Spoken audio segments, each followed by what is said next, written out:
Why don't you guys just start off and just say like what your band's name is, where you're from. Our band is called Golden City. We're from Houston, Texas. And also the home of NASA. And City for Space Rock and Space City is our really terrible tagline. Okay. How long have you guys been a band? Since June 2007. You guys seem to focus on, at least from what I heard, not that I'm a music expert or anything, definitely more instrumental based. Is there any particular influence that comes to mind with that? I hear instrumental, I always think Pink Floyd, but that's just because I've been listening to them since I was little. I'm definitely pretty into Pink Floyd, but I wouldn't say it's like a solid super influence. But yeah, like it's always what comes to my head. You know, you're watching live at Pompeii. I could hear a country song with no one talking, and I would be like, oh, this sounds like a Pink Floyd song, man. Totally acoustic and jam. I think it's cool because, I mean, the way we instruments, there's not necessarily traditional setup, so we get to experiment a lot more with colors and sounds and things like that. Kind of like explore a lot of different things. Do you guys have any major influences though? I think collectively we could all say that Surfers of Eshion I think is a big influence on us the guitar guys. I think we're into definitely playing in punk rock bands and hardcore bands. And that's where your background is? Yeah, definitely a lot of DIY hardcore and stuff. But as far as this band, a lot of 90s. Kind of like psychedelic and space rock. I picked up little hints of Sonic Youth, at least as far as some of the reverb goes. Washing Machine era, definitely. Very good album. My Bloody Valentine, yeah, I definitely would say. And also influenced a lot by, I least am by the band Maserati. Okay, I haven't heard of them in all honesty. Yeah, check them out, good stuff. They probably sound nothing like them, but that's what I have in mind when I'm playing. Well, they're a bit more of minimalist as far as building up riffs and stuff like that, which we take, but we just kind of take it to the next level on pushing them out. The use of sound effects, the audio recordings, who was that that was talking? Actually one of his students. I'm a Latin teacher, and I had Oh, great. Yeah, so I didn't trick them. I asked some of my students to read a passage of the Aeneid, which is the passage where they talk about the Elysian Fields, which is written by? Virgil, poet Virgil. It's like the great epic narrative poem of Rome. Yeah. Something like you're supposed to, every good Latin studier. And so this passage where it talks about the souls returning to Earth from the Elysian Fields, that the blessed souls returned, and I thought it was really happy and cheery and mystical or whatever. So I was like, hey kids, read this. Yeah. And so they did. And then so I actually, one of my male students is on the record, but I use one of my female students live, and she's very tickled that she's on the album. But she gets played in a rock band. So that's what that text is from. There's also some other samples from an old jacked up record player. Yeah.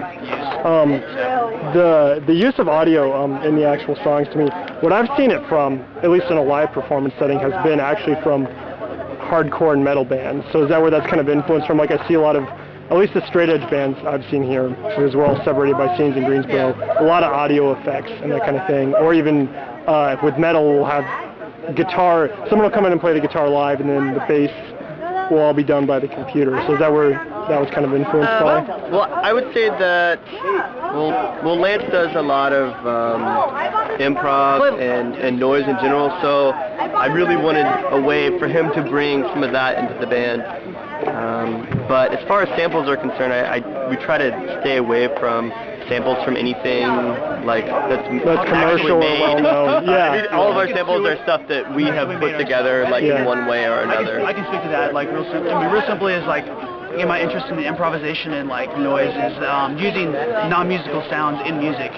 Yeah. And just creating, making it musical in a way. It's like another palette on your brush. Yeah, it has a lot of undertones, and in that way, once I add keyboard stuff and it fits all the guitars really well, that you have a wash of noise, but every once in a while little things peek out, so it works out. How'd you guys all meet? Marcus and I met At a punk rock crusty warehouse. Where we all meet. Okay, yeah. We were in different bands then. It was a long time ago. I borrowed his equipment. Yeah. My stupid, like, drunk hardcore band was like, hey, can we borrow your, like, Rickenbacker? And they were like, yeah, sure. So that was, ever since then, it kind of built. Yeah, like, Marcus's dad is a pastor, and I went to his church for a while and be like, hey, I met that guy at a punk rock crusty house. What's up, dude? And it was talked for a while, and like it came to be that we started this band with another friend 2 summers ago, just because we'd always wanted to play music as friends. And then after that kid moved to Boston, we brought Brian in, who Marcus had known for a long time. And then we both knew Megan, and invited her along. So you just kind of got together and jammed. Yeah. Marcus and I kept it going. Well, there was... Basically, we recorded a record, and then our guitarist went to school. He had another band and teaching. I basically mixed the record, and then a year later, me and him got together and started up, added Brian, and then before South by Southwest, he came and started jamming with us. All right, I'll probably just have one more question, and then we're gonna wrap Sure, up. go ahead. You run a record label, right, down in where are you guys based at? I said your. Yeah, It's our. you run it. It's a collective. It's owned by one person, but it really is a collective effort. It's really Marcus, myself, and another guy that kind of are the trio. Puppet masters. But I mean, everyone's got to make it go. Megan has done a lot for us.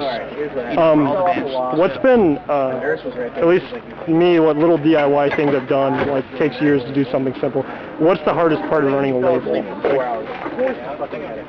Oh my God. There's so much. So I know, many yeah. that suck. The hardest part of running it? Yeah. Logistical stuff? Yeah. Not getting jaded. Yeah, tell me about it, man. For me personally, I spent the past 3 months going like, fuck everybody, fuck everyone here, I'm not working for anybody. Well, the nice thing is that we have like really cool people on the label, so whenever someone comes out with a new album, it's really regenerating to be able to present stuff. It's the in-between things where you're kind of like, why am I doing this? But once the new records are out, then it's like, and everybody's why am I so broke? It's not like I'm signing this band or whatever. It's more of like, hey, my best friend's putting out a record, and we're putting it out together.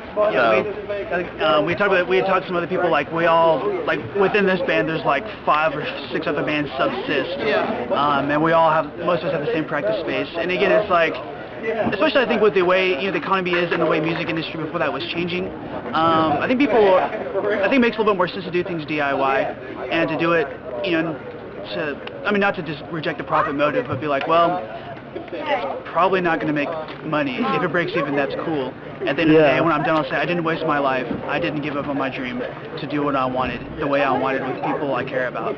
It's more helping out at the friendship level instead of instead the money of just, aspect. making, it's just as exciting for us to make sure somebody else in another band is doing well just as ourselves, because everybody helping each other out. So we're all in the band, so we're helping ourselves. Well, we're ultimately helping ourselves. It's all selfish. Not really. All right, guys. Cool. Well, thanks for your time, and thank you. good luck on the tour.